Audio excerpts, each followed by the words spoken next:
बहुत बहुत स्वागत है बॉबी आपका। बहुत बहुत धन्यवाद आपको। हमें तो लगा कि आप पता नहीं कहाँ गायब हो गए हैं चुनाव हारने के बाद, क्यों?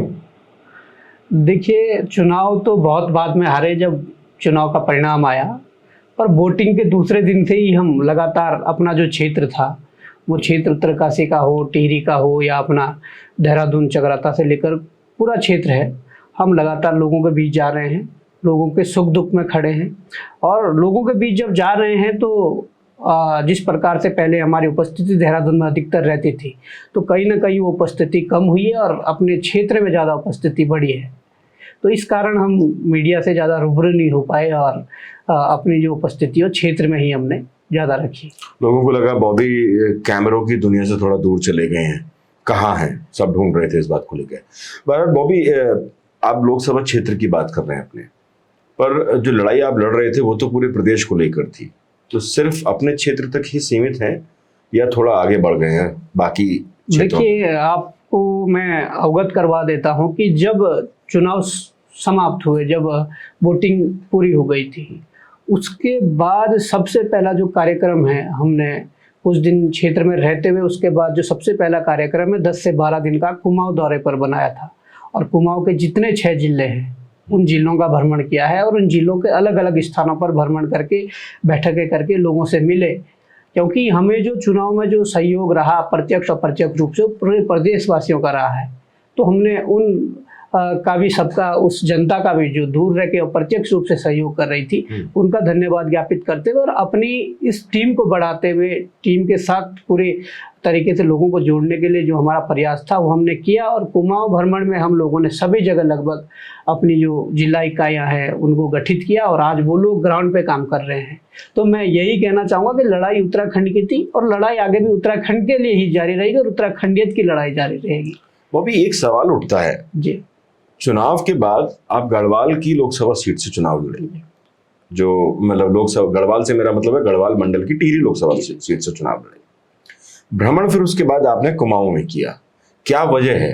क्योंकि प्रदेश के जो युवा यशस्वी मुख्यमंत्री पुष्कर सिंह धामी हैं वो भी कुमाऊं से आते हैं, कहीं वो वजह तो नहीं कि आपको कुमाऊं की तरफ ले गई? नहीं, देखिए, वजह ये है कि हमारी जो लड़ाई शुरू से रही है वो ये भूभाग जो उत्तराखंड को रेखांकित करता है, जो यहाँ का जो पूरा क्षेत्रफल है, जो उस भूभाग के अंदर 13 जनपद है, हमने उन पूरे 13 जनपदों के पूरे उत्तराखंड की लड़ाई लड़ी है और आगे भी वो लड़ाई जारी रहेगी।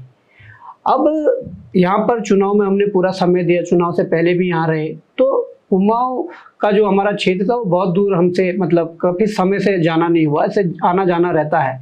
हमें लगा कि वहाँ के भी लोगों ने अप्रत्यक्ष रूप से बहुत सहयोग किया है और वहाँ के भी कुछ लोग जिन्होंने चुनाव में 1-1.5 महीना रहकर जिस प्रकार से वो सोशल मीडिया के लिए काम किया हो या और तरीके से काम किया हो, तो उनका बड़ा सहयोग रहा। तो हमने धन्यवाद ज्ञापित करने के लिए भी हम वहाँ गए और दूसरी ये मैसेज देने के लिए गए कि ये जो लड़ाई पूरे उत्तराखंड के लिए लड़ी जा रही है, तो उसमें अब आप लोगों को मजबूती से साथ रहना है, क्योंकि जिस प्रकार का माहौल था चुनाव लड़ने के बाद और जिस प्रकार से चीज़ें थी, तो ये तो तय लगभग हो गया था कि जनता ने एक्सेप्ट किया है।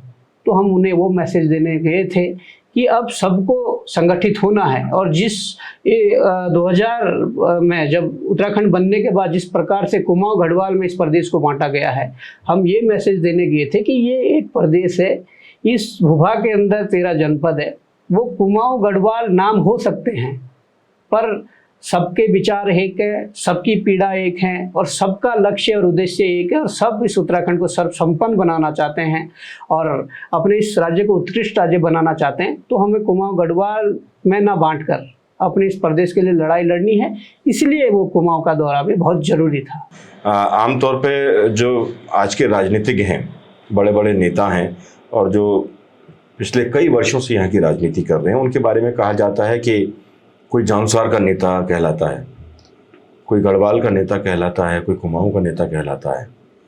ये अच्छी बात है कि आप पूरे प्रदेश के नेता के तौर पर अपनी छवि बनाना चाहते हैं। कितने लोग ऐसे आपके साथ हैं जो कुमाऊं, गढ़वाल और जौनसार को छोड़कर पूरे उत्तराखंडियत की बात करते हैं? जो हमने मतलब कहीं ना कहीं जनता के बीच रहकर जो महसूस किया है और कभी गढ़वाल, कभी कुमाऊं और कभी मैदानी क्षेत्रों में दौरा जब किया है, बहुत से दौरे हमारे हुए हैं, तो हमने काफ़ी महसूस किया है और उसमें मुझे लगा कि जो न्यू जनरेशन है, जो काफ़ी समय से अब जो यूथ निकल कर आ रहे हैं, उनके अंदर वो कुमाऊं, गढ़वाल, मैदान, पहाड़ नहीं है। वो वास्तव में इस उत्तराखंड के लिए कहीं ना कहीं चाह रहे हैं कि इस उत्तराखंड के अंदर कुछ नया हो। ये उत्तराखंड जो कहीं ना कहीं लुटेरों ने लूट लिया है, जिसे इन लोगों ने निचोड़ कर ख़त्म कर दिया है, उस उत्तराखंड के लिए कुछ हो। ये न्यू जनरेशन की कहीं ना कहीं सोच है, तो उनके अंदर ज़्यादा ये कुमाऊं, गढ़वाल और इस तरीके की चीज़ें नहीं है। हाँ, पुराने लोगों में थोड़ी बहुत थी, पर कहीं ना कहीं उनके भी समझ आने लगा है कि हमें कुमाऊं गढ़वाल में लड़वा कर, कुमाऊं गढ़वाल में बांट कर कोई फायदा तीसरा ही लेके जा रहा है। तो मुझे लगता है कि कहीं ना कहीं यही एक ऐसा लक्ष्य है, या कुमाऊं गढ़वाल ना करके एक उत्तराखंडियत की बात अगर की जाए तो ये प्रदेश संभाला जा सकता है और इस प्रदेश को एक ऊंचाइयों तक पहुंचाया जा सकता है। कुमाऊं गढ़वाल की बात ना करके उत्तराखंड की बात आप कर रहे हैं, लेकिन कहीं ना कहीं आपको ऐसा नहीं लगा कि यूथ तो आपने जोड़ लिया अपने साथ में, लेकिन कहीं ना कहीं जो महिला वोटर है वो आपसे दूर रहा या कम रहा आपके पास? तो उसके लिए क्या आप कोई रणनीति बना नहीं पाए, देर हो गई, या फिर आपको अंदाजा नहीं था कि ये महिलाएं हमसे छिटक कर जाएंगी? नहीं, देखिए, जिस प्रकार से जो चुनाव परिणाम है और जो वोट के आंकड़े हैं, जो एक नंबर जो 1,68,081 वोट है, तो वो ये कहना बिल्कुल गलत होगा कि वो यूथ्स का ही सारा वोट है। यूथ्स का बढ़ चढ़कर हिस्सा रहा और सबसे ज़्यादा यूथ का उसमें भागीदारी रही, परंतु उस वोट के साथ कहीं ना कहीं जो वोट ऐड हुआ है उसमें महिलाओं का भी वोट है, उसमें बुजुर्गों का भी वोट है, उसमें जो सर्विस क्लास के जो लोग हैं उनका भी वोट है, और जो ईमानदार कर्मचारी, ईमानदार अधिकारी जो अपनी ईमानदारी से पूरे तरीके से काम कर रहे हैं उनका भी वो वोट है।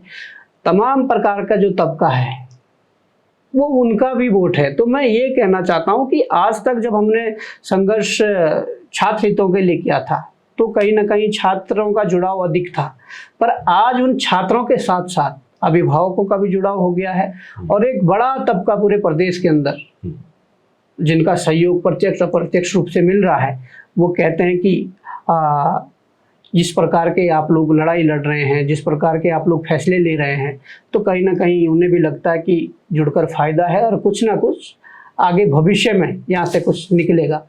तो ये तो एक 14 विधानसभाओं की बात थी जहाँ पर 1,68,000 वोट है। इसके अलावा आप देखेंगे जो और विधानसभाएं हैं, तो मुझे लगता है कि कहीं ना कहीं उसमें ये आंकड़े और बढ़ेंगे, और अगर आंकड़े बढ़ेंगे तो ये इन मुद्दों को ही मजबूती मिलेगी जिन मुद्दों की हम बात करते हैं। मैं बारी बारी से, बहुत सारे आरोप भी हैं आपके ऊपर, बारी बारी से उस पर आऊँगा, लेकिन पहले एक बात और, कहीं ना कहीं वो 5 किलो राशन जो है उसका इफेक्ट हुआ या कुछ और लगता है आपको? मैं देखिए, चुनाव के जो परिणाम रहे, जो हमारे फ्री राशन की बात कर रहा हूँ, फ्री राशन की जो बात है, कहीं ना कहीं देखिए उस पे जो आश्रित लोग हैं, देखिए कई लोगों को मिल रहा है, पर कई लोग उसकी परवाह भी नहीं करते हैं। कई लोग समझ रखे हैं कि 5 किलो राशन कितने का आ रहा है, अगर 30 रुपए के हिसाब से भी लगाएं चावल तो 150 रुपये का 5 किलो आ जाता है, और 150 रुपये क्या चीज़ है। पर कुछ लोग बिल्कुल आश्रित हैं, तो हो सकता है कि उसका भी इफेक्ट 5 किलो राशन का कुछ रहा हो, और जिसका कि दिखा कि भाजपा के पक्ष में अधिक मतदान हुआ है। तो आपने कोई ऐसी योजना बना रखी है कि 5 किलो राशन को तोड़ निकालेंगे आप, क्योंकि 2027 भी सामने है? देखिए, कोई फ्री राशन की योजना हो, कोई दूसरा योजना हो, ये तो सरकारों में रहकर बनाई जा सकती है और दी जा सकती है। हम तो इस उत्तराखंडियत की बात कर रहे हैं, यहाँ फैले भ्रष्टाचार की बात कर रहे हैं, यहाँ के संसाधनों को जिस प्रकार से लूटा जा रहा है, निचोड़ा जा रहा है, तो हम तो उसकी बात कर रहे हैं और उसकी बात कर सकते हैं। हाँ, जिस दिन हमारे पास सत्ता आएगी, जिस दिन हम इस काबिल होंगे, तो निश्चित रूप से इस प्रकार की योजनाओं से कई 100 गुना योजनाएं ऐसी चलेंगी जिससे कि वर्तमान के साथ साथ भविष्य की जो पीढ़ियां हैं उनके पर आरोप लगते हैं कि आप पर संपदा की कोई कमी है नहीं, क्योंकि जैसे आपने कहा कि सरकार में नहीं है, बाहर है और सरकारी ये सब करती है, पर आरोप तो आपके ऊपर भी बहुत सारे लगते हैं कि बॉबी पवार को धन की कोई कमी नहीं है, इलेक्शन में करोड़ों रुपया इकट्ठा हुआ।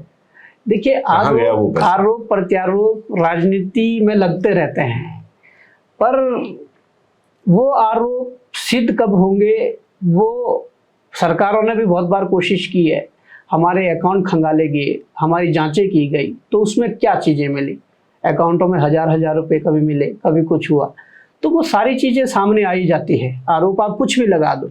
दूसरी बात, हाँ आपने ये बड़ी अच्छी बात कही कि आपको करोड़ों रुपए मिले और आपने हमने नहीं कही, लोग आरोप मतलब लगाते जो भी है। तो मैं उन लोगों को भी कहना चाहता हूँ कि कल ही चुनाव आयोग ने वो सारा डेटा पब्लिश कर दिया है, जिसमें मैं खुद कह रहा हूँ कि हमारा जो चंदा के रूप में जो हमने चुनाव लड़ने के लिए लोगों से आर्थिक रूप से क्राउड फंडिंग वगैरह जो ली, उसमें खाता खुलने के दिन से और वर्तमान आते थे तक, मतलब जब तक जो भी उसमें पैसा आया, वो 21,61,404 रुपए के करीबन उसमें पूरा टोटल जो लोगों ने सहयोग किया वो हमारे उसमें आया है। अब उसके तो रिकॉर्ड है, वो सरकार भी देख सकती है और चुनाव आयोग ने भी देखा है। चुनाव आयोग ने पूरा निकाल कर फिर उसको उस पर देख कर फिर पब्लिश किया है। और उसके उपरांत जो चुनाव आयोग ने अपने खर्चे का विवरण बनाया है कि बॉबी पवार का जो खर्चा हुआ है वो 23,76,000 कुछ रुपए का उन्होंने बनाया कि इतना खर्च हुआ है।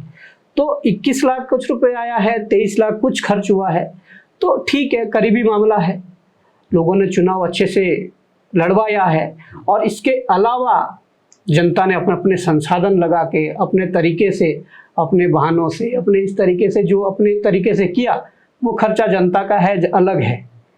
पर यह है कि जनता ने लोग कहते हैं जनता ने खुद चुनाव लड़वाया है। लोग कहते हैं कि इन्वेस्टर्स हैं आपके पास, तभी इतनी गाड़ियां चल रही हैं और पैसों की कोई कमी है नहीं। देखिए, मैंने बताया ना, गाड़ियों की अगर मैं बात करूं तो जनता अपने पैसे से, अपने तेल से, अपने उससे खर्च कर रही थी। और दूसरी बात, अगर इतने बड़े इन्वेस्टर होते तो हमारे खाते में 21 लाख नहीं, इससे ज़्यादा धन आता, परंतु क्यों, और हम ले भी सकते थे, पर हमने समझा है कि मुद्दों की राजनीति क्या होती है और जिन मुद्दों के खिलाफ हम बोल रहे हैं, अगर कभी गलत लोगों से पैसा ले लिया तो हम कल के दिन उनके खिलाफ नहीं बोल पाएंगे। इसलिए हमने गलत लोगों से भी पैसे मांगने की कोशिश ही नहीं की। पैसा आ जाता, परंतु हमें वो उचित नहीं लगा और हम वो लेना भी पसंद नहीं करेंगे। हमें जनता ने चुनाव लड़वाया है और जनता के मुद्दों पर लड़ने के लिए हम जिस प्रकार से मुखर होकर हम पहले भी लड़ते आए थे, उसी प्रकार से जनता के मुद्दों पर आगे भी मुखर होकर लड़ेंगे। चलिए, एक चुनाव आयोग का जो डेटा जब पब्लिश हो जाता है तो उसमें कोई हीला हवाली रह नहीं जाती है और हमें भी उसका सम्मान करना चाहिए। लेकिन एक सवाल मैं जाते जाते इस मुद्दे पे पूछना चाहता हूँ, क्या इन्वेस्टर्स ऐसे थे जो आपको अप्रोच कर रहे थे? कुछ लोग जो हमें अप्रोच कर रहे थे और वो शायद सहायता भी करते, परंतु हमने जब चीज़ें समझी और देखा और उनका जब ऐतिहासिक जो उनका बैकग्राउंड रहा होगा, ये चीज़ें हमने पता की, तो हमारे पास इतना समय नहीं था कि हम ऐसे लोगों के पास जाकर अपना समय खर्च करते। वैसे ही चुनाव पहले चरण में था और हमें बहुत कम समय मिला, और जब हमें चुनाव चिन्ह मिला और चुनाव चिन्ह के बाद 3 दिन जो हमें अपने प्रिंटिंग करने में लगे, पोस्टर, बैनर, झंडे, डंडे, टी-शर्टें, तो हमें मात्र 15 दिन केवल अपने चुनाव चिन्ह पहुंचाने के लिए मिले और 14 विधानसभा में 15 दिन, इतना बड़ा हमारे पास टारगेट था। तो हम नहीं चाहते थे कि हम कहीं भी ऐसा अपना समय खर्च खराब करें जिससे कि हमें और नुकसान हो।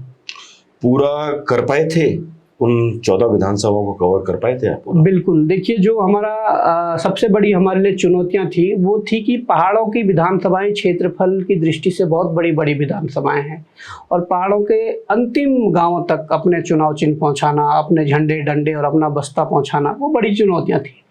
पर जिस प्रकार से जो रुझान पहाड़ों से आया, हम एक बंदे के लिए कॉल करते थे कि इस बूथ के लिए हमें एक एजेंट चाहिए और वहाँ 4 बंदे खड़े हो जाते थे कि हम बनेंगे, जबकि उन्हें ये पता था कि इसमें फूटी कौड़ी भी नहीं है, इसमें केवल 2 आपके वो कागज है जो एक चुनाव करवाने के लिए अंदर उस लिफाफे के कुछ था नहीं। बिल्कुल। अच्छा।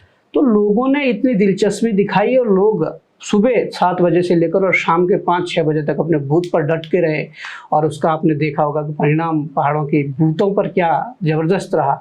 तो मैं समझता हूँ कि हम चुनाव चिन्ह पहुँचाने में भी कामयाब रहे, परंतु जो समय की कमी हुई वो सिर्फ ये रही कि अगर कम से कम हमें 4थे और 5वें चरण में ये चुनाव होता तो कहीं ना कहीं उसका लाभ हमें मिलना था, जो मिल नहीं पाया।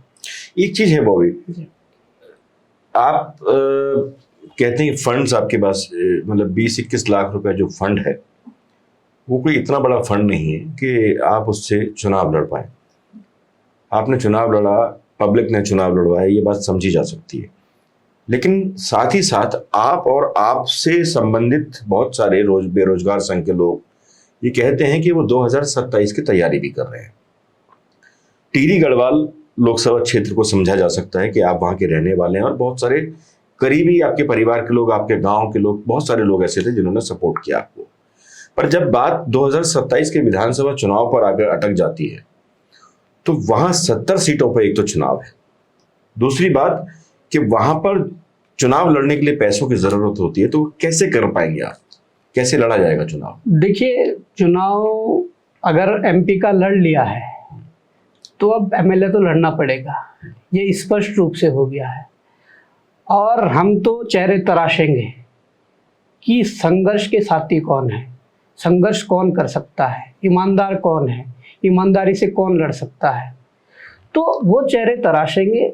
उसके बाद ऐसा है कि अगर बॉबी पवार को जनता ने चुनाव लड़ाया है तो मैं मानता हूं कि अगर एक ईमानदारी की मिसाल पेश करके और संघर्ष के लोगों को ढूंढकर अगर जिस दिन हमने लाया तो वो 1 सीट पे हो, 70 सीट पे हो, 50 सीट पे हो, पर जनता चुनाव लड़वाएगी, इतना हमें विश्वास है।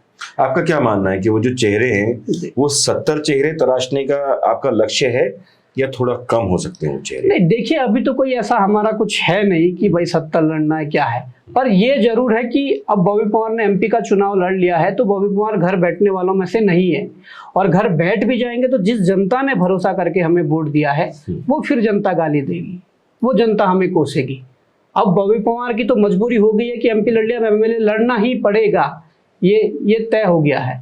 पर इसके अलावा क्या समीकरण बनती है, क्या नहीं बनती है, वो बॉबी पवार फैसला लेने वाले नहीं है, या बॉबी पवार को वो अधिकार नहीं है वो फैसला लेने का। हाँ, प्रदेश के भीतर जो संघर्षी लोग हैं, जो प्रदेश के लिए संघर्ष कर रहे हैं, प्रदेश के लिए चिंतन मनन कर रहे हैं, वो लोग अगर बैठेंगे, वो लोग अगर कुछ तय करेंगे तो मुझे लगता है कि फिर रास्ते निकलेंगे। तो एक सच मैं आपसे और जानना चाहता हूँ कि बॉबी पवार 2027 का विधानसभा चुनाव कहाँ से लड़ेंगे? आपने ये सवाल मेरे से पूर्व में भी किया था। जब कभी हल्की फुल्की जो बात शुरू हुई थी कि लोकसभा चुनाव बॉबी पवार लड़ेंगे, तो आपने ये भी पहले कहा था कि भाई आप 500 में से कहाँ से लड़ेंगे। और हमने उस समय भी आपको जवाब दिया था कि भाई शुरुआत घर से होती है। तो मैं आपको वही कहना चाहूँगा कि अगर 27 में भी लड़ना पड़ा तो शुरुआत तो घर से ही होगी। तो बॉबी, घर से जब आप चुनाव लड़ेंगे, मतलब जब आप घर की सीट से चुनाव लड़ेंगे, दर्शक हमारे सब समझते हैं कि आपका घर कहाँ पर है, तो 2 मजबूत लोग आपके सामने होंगे। बड़े नेता हैं कांग्रेस के प्रीतम सिंह, प्रदेश अध्यक्ष रह चुके हैं, लीडर ऑफ अपोजिशन रह चुके हैं और प्रदेश के गृह मंत्री भी रह चुके हैं। दूसरी तरफ बीजेपी की तरफ से अगर हम बात करें तो मुन्ना सिंह चौहान है, बड़े ज़हीन नेता माने जाते हैं, बहुत पढ़े लिखे नेता माने जाते हैं और हर चीज पर जवाब देना उनको बेहतर तरीके से आता है। 2 खिलाड़ी और हैं लेकिन उनका जिक्र बनता नहीं है ज्यादा, पर ये 2 खिलाड़ी जो मैंने बताए हैं आपको, क्या इन 2 लोगों से, इनकी पार्टियों से टक्कर ले पाएंगे बॉबी पवार? नहीं, देखिए, अगर कोई हमारे सहपाठी है, अब सहपाठी ही मैं कहूँगा, अगर मैं किसी कक्षा में हूँ, 10 छात्र अगर है तो कंपटीशन तो 10 में ही करना पड़ेगा। कौन कितनी मेहनत कर रहा है, कौन कितना इंटेलिजेंट है, वो तो रिजल्ट बताएगा। पर मैं वही कह रहा हूँ कि देखिए, बात अपने घर की है और घर से शुरुआत होगी। और निश्चित तौर पर समझता हूँ कि देखिए, बहुत सीनियर लीडर हैं, बहुत अनुभव हैं और हमारी तो उतनी उम्र नहीं है जितना उनका राजनीतिक अनुभव नेताओं का है। पर समय बदलाव मांगता है और होगा। उन नेताओं से अगर कभी आपको प्रपोजल मिला अपने पक्ष में बैठने के लिए, या क्या करेंगे? मैं बहुत सीधा सपाट सवाल कर रहा हूँ क्योंकि ये टीवी स्क्रीन नहीं है कि जहाँ पर आपकी बात को काट कर कोई ऐड चला दिया जाए या कुछ हो। यहाँ पर तो जो सीधा सीधा जो पब्लिक जानना चाहती है, बस सीधा सपाट वो सवाल कर रहा हूँ। अगर कल कांग्रेस की तरफ से या बीजेपी की तरफ से कोई करीबी नेता या कोई पार्टी आपसे कहती है कि नहीं, बॉबी पवार को बैठना चाहिए, आप उनके समर्थन में क्या करेंगे? बैठेंगे या खड़े ही रहेंगे? देखिए, ये प्रधानी का चुनाव तो है नहीं, कोई दूसरा हमारा गांव का व्यक्ति आ जाए और कह दे कि मेरे समर्थन में बैठ जाए, तो ये प्रधानी का चुनाव है नहीं कि इस तरीके से चीज़ें हो जाएं। और दूसरी बात ये है कि हम ठेकेदार नहीं हैं।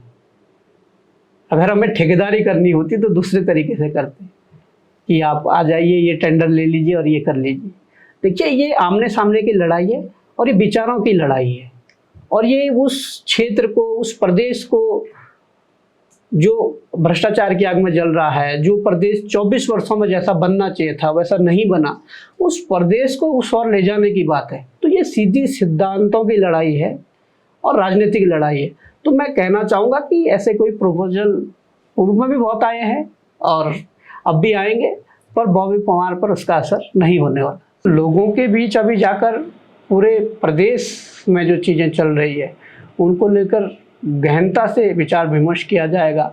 उन पे कहीं ना कहीं लोगों के बीच बैठकर चीज़ें निकाली जाएंगी कि होना क्या चाहिए।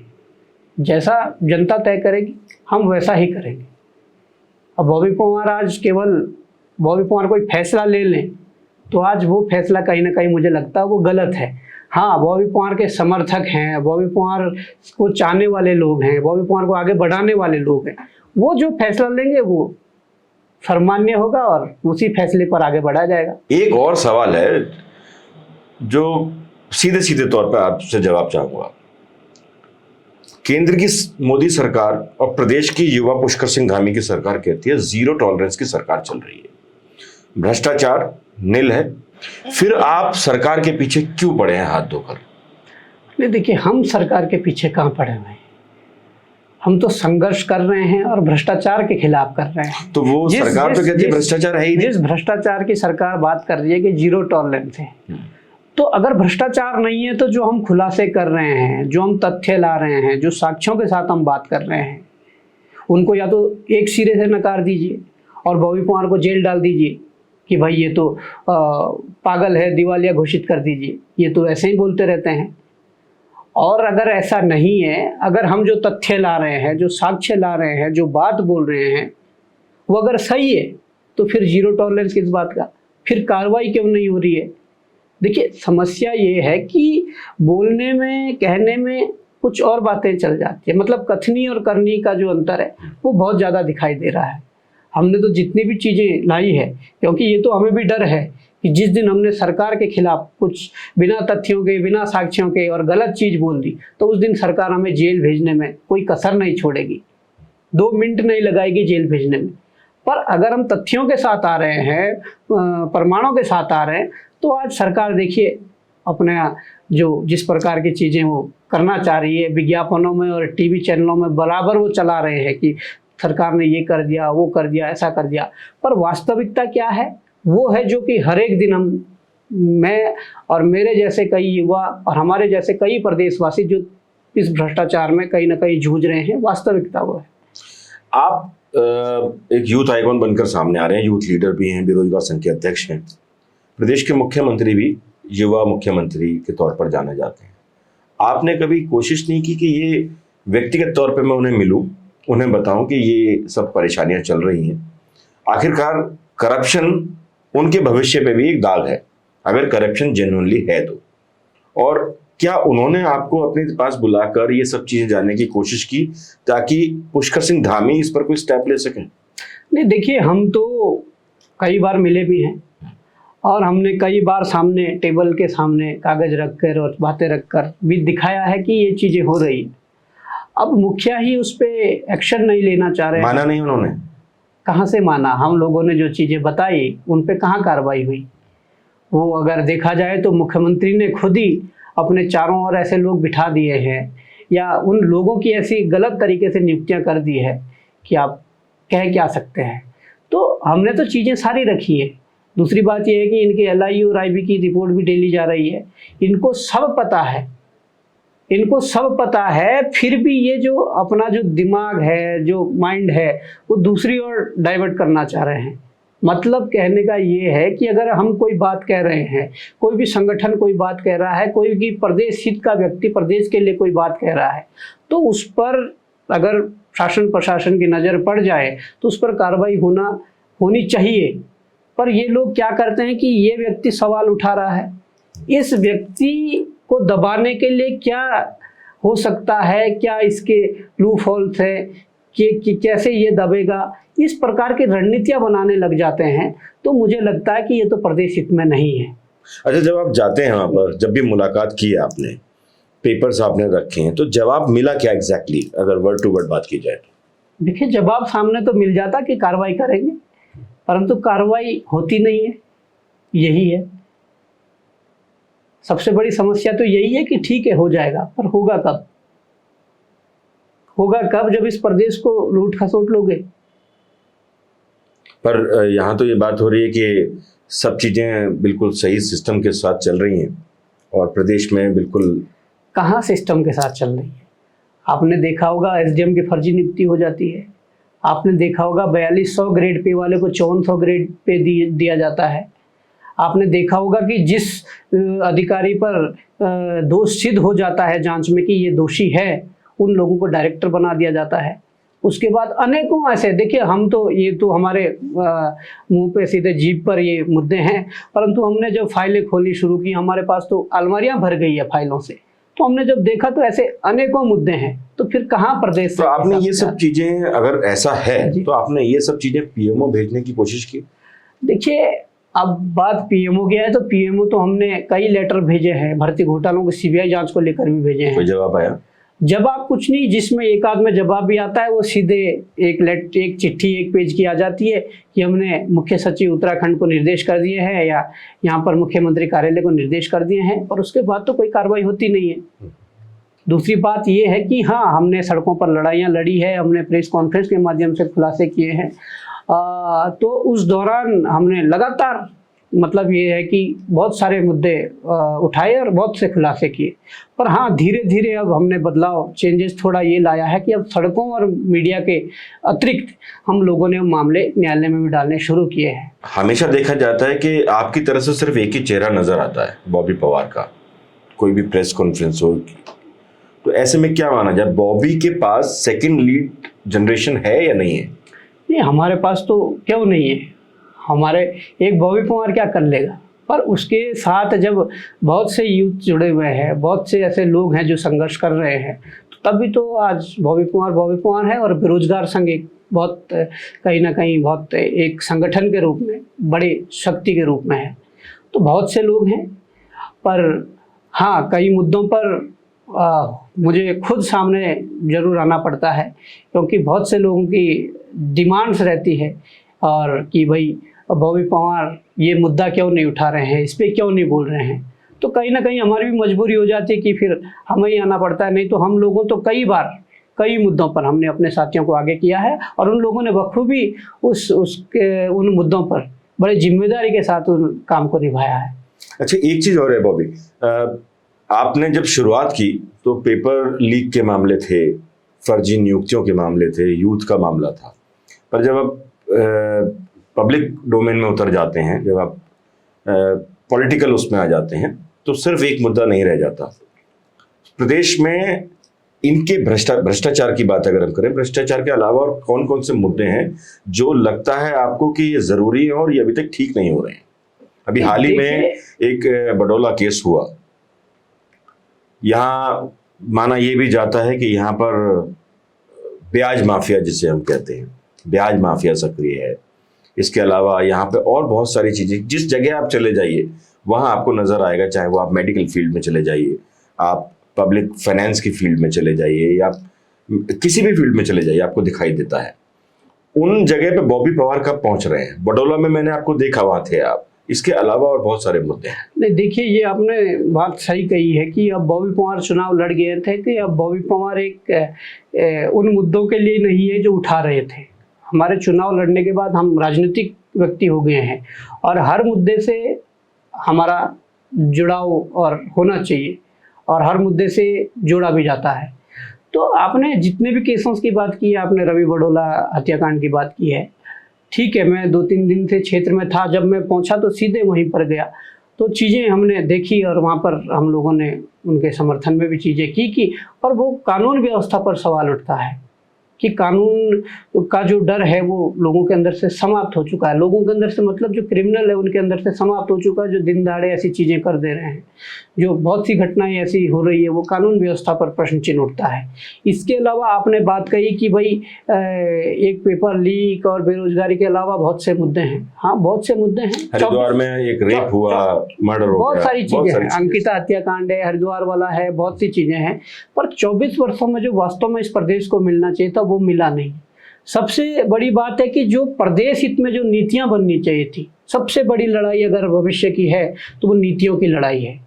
जो नीतियां इस प्रदेश को चलाने के लिए बननी चाहिए थी, आज तक 24 वर्षों में वो नीतियां ही नहीं बना पाए हैं। उन नीतियों में चाहे आप भू कानून की बात कर लीजिए, उन नीतियों में मूल निवास की बात कर लीजिए, उन नीतियों में इस प्रदेश में जो चकबंदी की बात कर लीजिए, उस नीति में इस प्रदेश में टूरिज्म को कैसे बढ़ाना है वो बात कर लीजिए, इस प्रदेश में हमारे बागवानों को किस प्रकार से लाभ पहुंचा सकते हैं वो कुछ नहीं है। इस प्रदेश के अंदर जो इस प्रदेश को समझ सकता है वैसे अधिकारी और कर्मचारियों को कैसे तैयार किया जाना है वो नीतियां नहीं है। इस पहाड़ जैसे प्रदेश में पहाड़ जैसी चुनौतियां हैं, पर यहाँ ऐसे ऐसे अधिकारी बिठा दिए जाते हैं जिन्हें यहाँ का ना तो भौगोलिक नॉलेज है ना और तरीके का नॉलेज है, तो वो कैसे इस प्रदेश हित के लिए नीतियां बना सकते हैं। सारी लड़ाइयाँ अगर मैं आपको एक लाइन में अगर कहूँ तो भविष्य में जो लड़ाइयाँ शुरू होने वाली है, जो लड़ाइयाँ हम लड़ रहे हैं, वो सीधे सीधे नीतियों की लड़ाई है और उन नीतियों से तय होगा कि इस उत्तराखंड को किस दिशा की ओर ले जाना है। नीतियों और उत्तराखंड की जब बात करते हैं तो एक चीज समझ में आती है और सामने आती भी है, जब जब कोई भी राज्य बना है वहां पर एक बड़ी रीजनल पार्टी उभर कर आई है। आप उत्तर प्रदेश की बात कर लें, आप झारखंड की बात कर लें, आप छत्तीसगढ़ की कर लें, आप किसी भी जगह त्रिपुरा कहीं की भी बात आप कर लें, वहां पर चाहे वो साउथ की एरिया, उत्तराखंड को एक राजनीतिक पार्टी ढंग से क्यों नहीं मिल पाई? यूकेडी कामयाब हो नहीं पाई, साफ शब्दों में अगर कहा जाए तो क्या लगता है यूकेडी को उठकर आना चाहिए? आप यूकेडी को सपोर्ट करेंगे भविष्य में, या आप एक नए सिरे से एक बुनियाद तैयार करने की कोशिश में? नहीं, देखिए, इसके जवाब देने के लिए मैं भी कोई इस प्रकार का वो नहीं हूँ। नहीं, हाँ, क्यों नहीं? आप यूथ हैं। नहीं, यूथ है और आप यूथ हैं तो मतलब प्रदेश की यूथ की बात कर सकते हैं। यूथ है, ठीक है, पर ये बातें ऐसी है कि आप तय कर ले मैं तय कर लूं, ऐसा नहीं होता है। ये बात आपसे मेरा मतलब यूथ से है, क्योंकि यूथ हाँ, मैं ये कह रहा हूँ कि हाँ, रीजनल फोर्स जो है ये होनी चाहिए और पॉलिटिकल फॉर्म में होनी चाहिए, क्योंकि देश के अंदर इतने राज्य हैं, लगभग सभी राज्यों में अपनी जो रीजनल पार्टियां हैं और उन रीजनल पार्टियों के हिसाब से वो प्रदेश संचालित होता है। देखिए, केंद्र से क्या योजनाएं आ रही है, क्या चीज़ें हो रहा है, वो अलग मेथड है। केंद्र हमारा भी है, उत्तर प्रदेश वालों का भी है, बिहार वालों का भी है, पंजाब हरियाणा वालों का भी है, वो हमारा जो अधिकार है वो अलग है।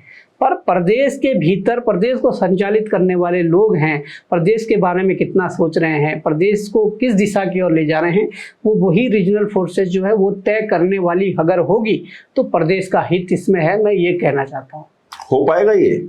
देखिए, अब वही मैं कह रहा हूँ कि आप पर मैं तय नहीं कर सकते बैठ के। आपको क्या लगता है? पर ये है कि संभावनाएं हैं और बड़ी संभावनाएं हैं, पर उसके लिए प्रदेश के वो लोग जिनकी मैं बात करता हूँ, चिंतनशील लोग, संघर्ष करने वाले लोग, प्रदेश के लिए जो कहीं ना कहीं लंबे समय से संघर्ष कर रहे हैं, जिनके अंदर पीड़ा है, वो लोग अगर तय करें तो संभव क्या नहीं है। आपको शुरुआत जीरो से करनी पड़ती है और शुरुआत किसी भी चीज़ की जीरो से होती है, पर अगर उसमें संघर्ष, मेहनत, लगन और पूरी तरीके से समर्पित चीज़ें अगर हो जाए तो वो जीरो से भी आगे बढ़ता है।